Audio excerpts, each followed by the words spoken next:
Mga ka-earthlings, kasalukuyan po nagkakaroon ng malawakang pag-init ng daigdig.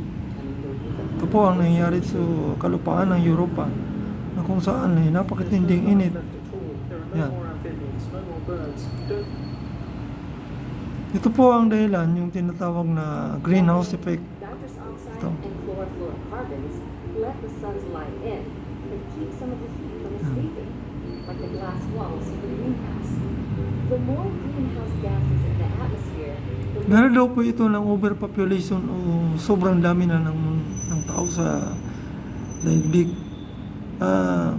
Masasabi po ito dahil sa marami ang gumagamit ng gasolina at ng mga pabrika na lalo-lalo ngayon na panahon ng AI na gumagamit ng malaking enerhiya, na ito po ang nagdudulot din ng malawakang pag-init ng greenhouse effect.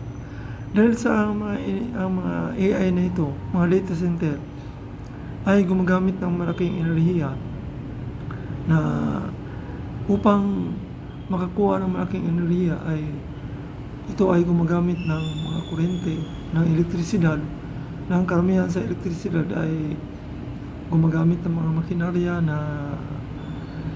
na pinapatakbo ng langis, ng nuclear power. Isa rin po ito sa mga dahilan ng global warming. Ito po. gets trapped, strengthening the greenhouse effect and increasing the Earth's temperature. Human activities The carbon dioxide emitted from fossil fuel combustion remains in the atmosphere, while the other half is absorbed by